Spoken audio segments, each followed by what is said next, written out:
अभी हम मौजूद हैं गोरखपुर विश्वविद्यालय के ललित कला विभाग का परिचय लेते हैं। सर अपना परिचय बताएं। आप सबको मेरा नमस्कार। मैं डॉक्टर गौरी शंकर चौहान हूँ और मैं यहाँ सहायक आचार्य हूँ ललित कला एवं संगीत विभाग में। उन विद्यार्थियों के लिए आप क्या कहना चाहेंगे सर, जो 12th पास आउट होके अभी एंट्रेंस देंगे और उनकी जो रुचि है वो इस क्षेत्र में है, कला के क्षेत्र में है, साहित्य के क्षेत्र में, विधा के क्षेत्र में है, तो सर उन विद्यार्थियों के लिए आप कुछ बताएं। इस बिल्डिंग में आप आए होंगे तो देखे होंगे कि खासकर 2 बिल्डिंगें हैं। यहाँ म्यूजिक और फाइन आर्ट्स दोनों पढ़ाया जाता है। म्यूजिक में भी 3 विधाएं हैं और फाइन आर्ट्स में भी 3 विधाएं हैं। जैसा कि आप आगे बात करेंगे तो हम उसको डिटेल में बताएंगे। और फिलहाल आपका डिपार्टमेंट में स्वागत है और बहुत बहुत अभिनंदन है। बहुत युवा है और एनर्जेटिक हैं। बहुत खुशी हुई आपको यहाँ मुझे देख करके। सर अगर हम लोग शिक्षा के क्षेत्र में देखें तो प्रोफेशन के तौर पे तो लोग डॉक्टर बनना पसंद कर रहे हैं, इंजीनियर, एक होड़ लगी है जी बिल्कुल, या सरकारी नौकरी, इन सब चीज़ों में काफ़ी भीड़ लगी हुई है। कोई डॉक्टर बनना चाहता है, कोई इंजीनियर बनना चाहता है, लेकिन ऐसा ललित कला एक ऐसा विषय सर जो कई लोगों से छूट जा रहा है। तो सर इसमें आप क्या कहना चाहेंगे सर? अब हम ललित कला की बहुत बड़ी व्याख्या करने से पहले हम आपको एक बात बताना चाहें। अगर आपको गीत नहीं आती, संगीत नहीं आती, इंस्ट्रूमेंटल कुछ भी नहीं आता, लेकिन आपको संगीत सुकून देती होगी, आप गा नहीं सकते लेकिन सुनते होंगे, उसी तरह का कला का रंग है, स्टाइल है, स्ट्रक्चर है, लाइन है, ये बहुत महत्वपूर्ण है जीवन में। आप दुनिया में कुछ भी कर लें अपनी तरक्की के लिए, आपको उसका एक ही निचोड़ चाहिए होता है कि सुकून और चैन मिले, आप सुखी रहें। और भाग्यशाली है वो विद्यार्थी, ऐसा कि नहीं कि जो ये विषय नहीं पढ़ते भाग्यशाली नहीं है, लेकिन खासकर नेचर ने उन्हें डायरेक्ट दे दिया है। अगर संगीत दे दिया है, कला दे दिया, कला की सारी विधाओं को इंट्रोड्यूस कर दिया है, तो समझिए और उनसे तो बहुत भाग्यशाली है। ऐसा नहीं मेरे कहने का मतलब जिनको संगीत नहीं आती, कला नहीं आती, उनका वो दुर्भाग्यशाली है। लेकिन फिलहाल जी सर ललित कला के बारे में आपने बताया सर, लेकिन अभी हम लोग पूर्वांचल के क्षेत्र में रहते हैं जी, और इस क्षेत्र में विधाएं तो बहुत हैं जी, लोकल विधाएं हैं। यहाँ पे लोग, बहुत सारे लोग यहाँ से उठ के बहुत दूर तक गए हैं जी, अपने क्षेत्र का नाम बहुत रोशन जी बिल्कुल। लेकिन सर फिर भी अभी ललित कला विभाग के बारे में लोग नहीं जानते हैं। उन विद्यार्थियों के लिए आप क्या कहना चाहेंगे सर, जो 12th पास आउट होके अभी एंट्रेंस देंगे और उनकी जो रुचि है वो इस क्षेत्र में है, कला के क्षेत्र में है, साहित्य के क्षेत्र में, विधा के क्षेत्र में है, तो सर उन विद्यार्थियों के लिए आप कुछ बताएं। अब आप देखें, गोरख की धरती है, गीता प्रेस हमारा यही है, कबीर की धरती है, बुद्ध भी यही है, तो कितना भाग्यशाली ये ऊर्जावान धरती है। और आप जैसे युवा और यहाँ बड़े ये ऊर्जावान पैदा हुए हैं। दिक्कत ये है कि थोड़ा सा जो इंटरमीडिएट कॉलेजेस हैं और जो बेसिक एजुकेशन है और माध्यमिक में भी जो थोड़ी सी प्रॉब्लम क्या होती है, एक टेंडेंसी है कि सहेली अगर जो विषय पढ़ ली तो मुझे वही पढ़ना है, दोस्त अगर वही पढ़ लिया तो वही पढ़ना है, या फादर जो जिस जॉब में है तो खासकर बच्चे में वही ढूंढते हैं। अभी ये टेंडेंसी थोड़ा चेंज हो रहा है। मैं जहाँ तक आपसे पूछूंगा तो हो सकता है आप बताएं कि आप खुद उस टेंडेंसी से बाहर आ गए होंगे। थोड़ी सी दिक्कत ये है कि हाई स्कूल और इंटर लेवल पर बच्चों को काउंसलिंग बहुत जरूरी है। कला क्यों पढ़ें, किस लिए पढ़ें, संगीत क्यों पढ़ें, किस लिए पढ़ें। खासकर अभी जो NEP कहती है कि आप टैलेंटेड हो और स्किल डेवलपमेंट हो और ज्ञान भी हो आपको और दूसरे के काम भी आए। तो आप देखेंगे अभी तकरीबन जो CBSE बोर्ड के जितने कॉलेजेस हैं उसमें संगीत और कला को अनिवार्य करने की कोशिश कर रहे हैं, लेकिन उससे फायदा क्या है, आपको अर्निंग क्या है। अगर आप लर्न करते हैं तो असल जीवन में आपको रोटी और मकान की व्यवस्था करनी पड़ेगी अपनी सुख सुविधा के लिए, तो उससे क्या अर्न करेंगे। तो अभी जैसे आप बात करेंगे तो हम बताएंगे कि इसमें कितने स्कोप हैं और इसकी विधाएं कहाँ कहाँ तक हैं।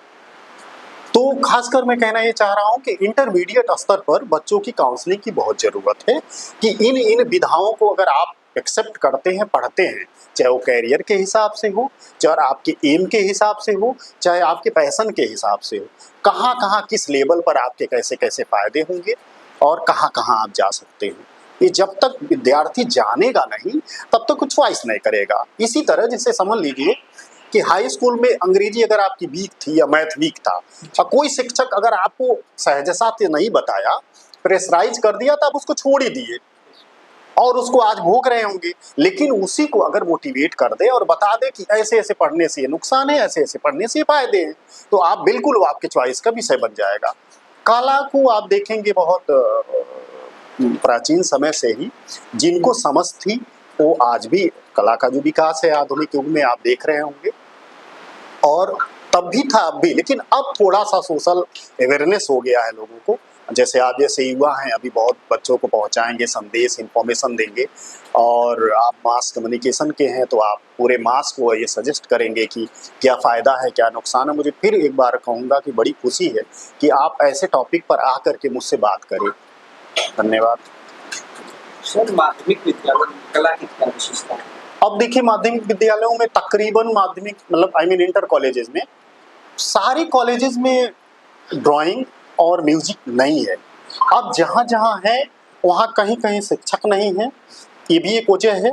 तो बच्चा चाह करके, आप देखेंगे कि आप मैथ के हैं, फिजिक्स के हैं, इंटर लेवल की बात कर रहा हूँ, तो बहुत अच्छा गीत गाते हैं, लेकिन आप गाते ही रह गए, उसका कहीं कैरियर में कहीं यूज नहीं हुआ। लेकिन आप फिजिक्स पढ़ रहे हैं, समझ रहे हैं, आर्ट पढ़ रहे हैं, आर्ट के बहुत सारे विषय पढ़ रहे हैं। आर्ट आप केवल मनोरंजन और केवल योगदान के लिए, जैसे गिफ्ट देना हो तभी आप करें, कोई त्योहार में सजावट हो, उसी वहीं तक आप सीमित कर लिए। रंगोली बनानी है तो आपने ये बना दिया, किसी को गिफ्ट देना है तो उसका कंपोजिशन बना करके आपने दे दिया। लेकिन उसको कैरियर के हिसाब से किन किन सेक्टर में, कहाँ कहाँ देश विदेश में क्या योगदान है, ये बच्चे को इंटर लेवल पे नहीं पता। अगर यही पता चल जाए, अच्छा रही बात, आप देखेंगे IITs के बच्चे हैं जो, उनकी सैलरी पैकेज क्या है उसके हिसाब से तय करते हैं।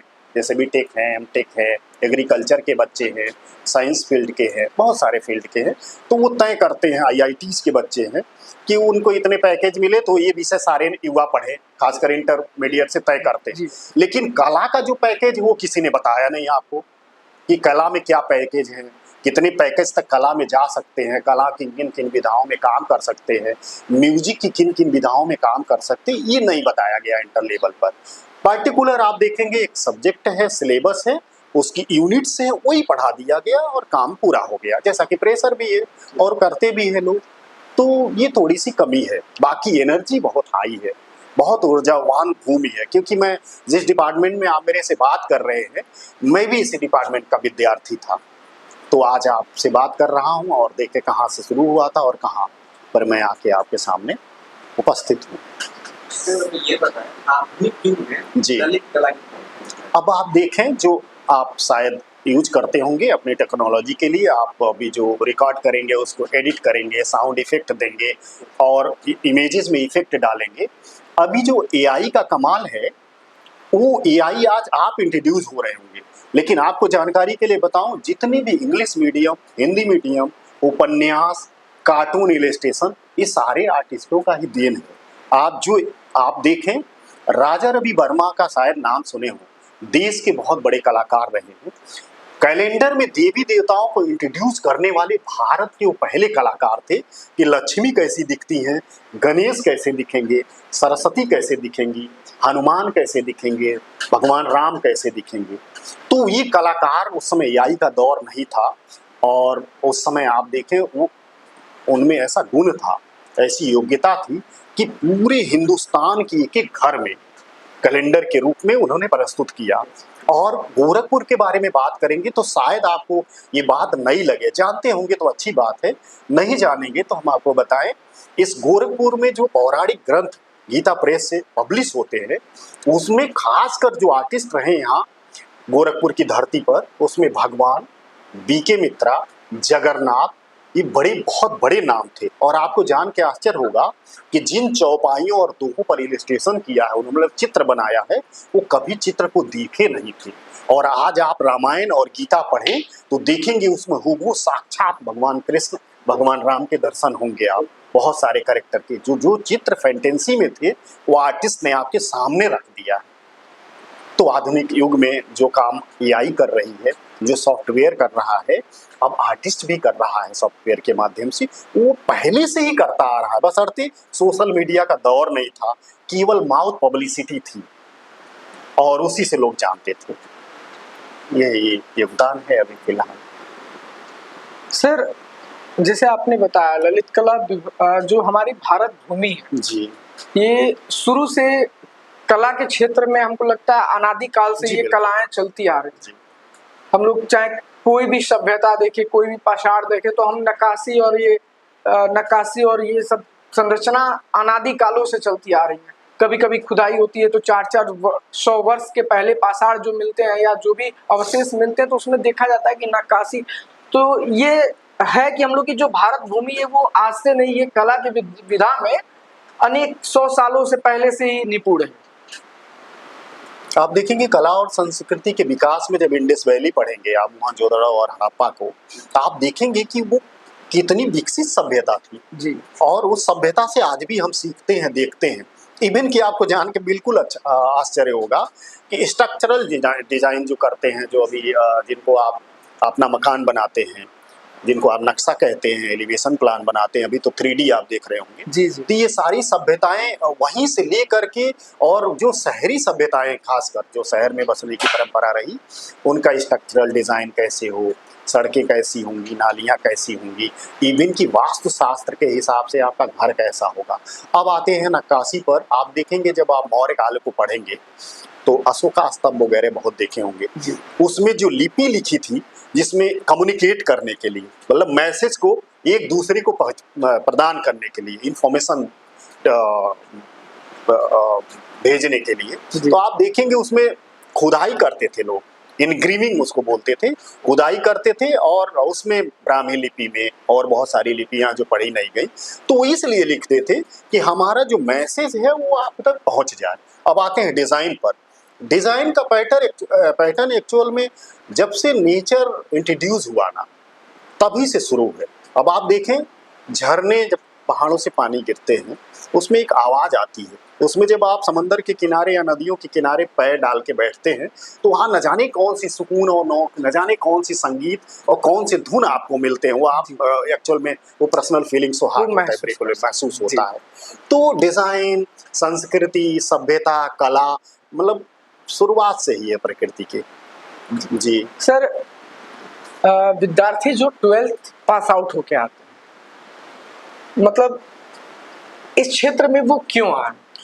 इसलिए आए कि देखिए उनको पहले तो शोहरत, सम्मान, पैसा, और सबसे बड़ी बात जो शुरू में आपसे हम कहे कि आप चाहे जितनी तरक्की कर लें, हर हाल में आपको सुकून चाहिए। अब आप देखें ना कि जब आप संगीत में, जब आप बहुत सुकून आनंदमय हो जाते हैं तो आप रह ही नहीं जाते, आप नृत्य करने लगते, उस समय आपका अस्तित्व नहीं रह जाता, आपका न पद रह जाता है ना तो आपका नाम आपको याद रहता है। और जब आप नृत्य की भूमिका में होते हैं तो आप समझिए कि आनंद का, मतलब परम आनंद का को अवशोषित कर रहे हैं, तभी आप आनंदमय हैं, मतलब आप नहीं हैं। तो कला उसी विधा का एक सार है। जब कलाकार पेंट करता है तो वो स्वयं नहीं रह जाता, उसी कृति में और उसी कलर में रम जाता है। तो वहाँ क्या होता है, जितने दुख हैं, जितने उसके अवशेष हैं और शेष वो नहीं रह जाते, वहीं उसको सुख और शांति की प्राप्ति होती है। कला के माध्यम से कलाकार जो भी है, जिस तरीके का कलाकार हो, वो कला के माध्यम से अपनी बातों को चित्रों पे, पेंटिंग्स में ऐसे उतार देता है कि अगर कहा जाए कि बहुत बड़ी बात को वो एक छोटे दायरे में ऐसे लगा देता है कि उससे पूरे समाज को एक मैसेज जाता है। जी बिल्कुल बिल्कुल।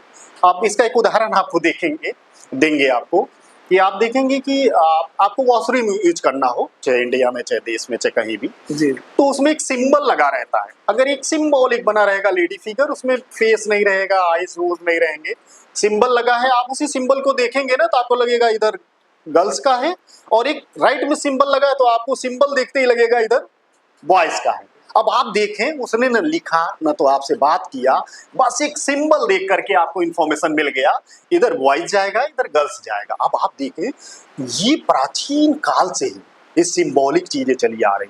आप देखें हाईवेज पर आप चलते हैं ना, एक एरो लगा है दिल्ली 50 किलोमीटर, आप हाई स्पीड में ड्राइव कर रहे हैं गाड़ी, किसी से बात नहीं कर रहे हैं, एरो आपको बता दिया है कभी मैं जहां हूं वहां से 50 किलोमीटर राइट साइड में मैं टर्न होऊंगा।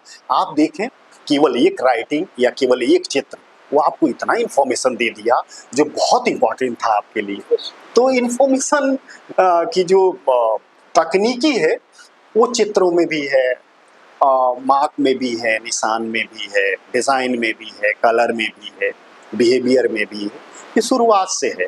एक बात और आप जो अभी तक नहीं पूछे मैं बताऊं कि इस विभाग में हमारे खासकर फाइन आर्ट्स में पेंटिंग और स्कल्पचर आई मीन मूर्ति कला और अप्लाइड आर्ट पढ़ाया जाता है, जिसको कमर्शियल आर्ट कहते हैं, विज्ञापन कला अप्लाइड आर्ट। उसमें यही बात बताई जाती है कि किस तरह से प्रोडक्ट, अगर कोई भी प्रोडक्ट है तो उसको मार्केट में कैसे लाएंगे, उसकी पैकेजिंग कैसे करेंगे, उसकी ब्रांडिंग कैसे करेंगे और किन किन मीडियाज को यूज करेंगे, आई मीन उसकी कैंपेन प्लानिंग का क्या प्लान रखेंगे हम, और भाषा शैली के आधार पर, टाइम के आधार पर और क्षेत्र विशेष के आधार पर और राज्य और देश के भी आधार पर। जैसे आप मान लें कि अभी कोल्ड ड्रिंक की जरूरत पड़ेगी, मतलब आपको बहुत गर्मी लगेगी तो आपको ठंडा चाहिए, लस्सी चाहिए, cold drink, soft drink I mean. लेकिन यही आप ग्लेशियर में अभी इसी वक्त चले जाए तो आपको कोल्ड ड्रिंक नहीं चाहिए, लस्सी नहीं चाहिए। तो उस हिसाब से कैसे कम्युनिकेट करेंगे, किस लिए करेंगे, किस टाइम करेंगे और काहे को करेंगे, ये बहुत ज़रूरी है। तो बहुत पावरफुल है कला और संगीत, और ये आपकी दिशा ही नहीं दशा भी बदलती है और जीवन में तो उल्लास भरी देती है। वो चाहे संगीत गीत को गाने वाला हो या गीत को लिखने वाला हो, इनमें से कोई ना हो, फिर भी आप देखेंगे कि सबको संगीत बेहद, आपका मनपसंद जो गीत होगा बार बार आप सुनते होंगे, हाँ, मनपसंद जो चित्र होगा आप ला करके घर में सजाए होंगे। आप आर्ट फील्ड के नहीं है लेकिन आप ड्राइंग रूम बनाते होंगे, कुछ न कुछ उठा के ला के सजाते होंगे।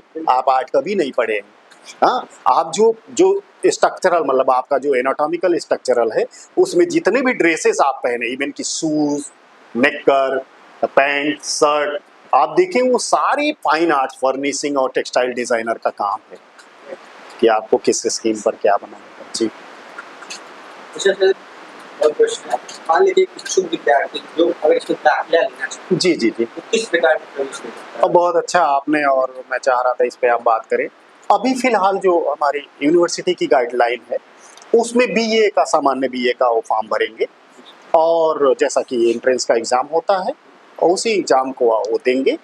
उसमें वो चॉइस के समय म्यूजिक का बच्चा म्यूजिक चॉइस कर लेगा, 2 अदर विषय के साथ म्यूजिक और 2 अदर विषय के साथ ही फाइन आर्ट।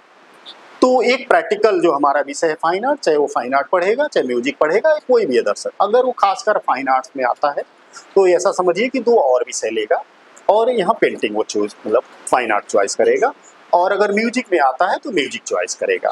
फिर वो जब यहाँ आता है और फर्स्ट ईयर में कॉमन सिलेबस है, फंडामेंटल सारा पढ़ाया जाता है, बेसिक फंडामेंटल, तो ये हाल म्यूजिक का भी है। और सेकेंड ईयर में जब बच्चा आता है तो उसको फिर कॉमन पढ़ाते हैं, उसके बाद वहाँ से चॉइस देते हैं कि मान लीजिए कि शुरू में आप आए, इनकी स्केचिंग बहुत अच्छी हो गई, आपका पोर्ट्रेट बहुत अच्छा हो गया, आपका टेक्सटाइल बहुत अच्छा हो गया, आपका पोस्टर बहुत अच्छा हो गया, किसी की राइटिंग स्किल बहुत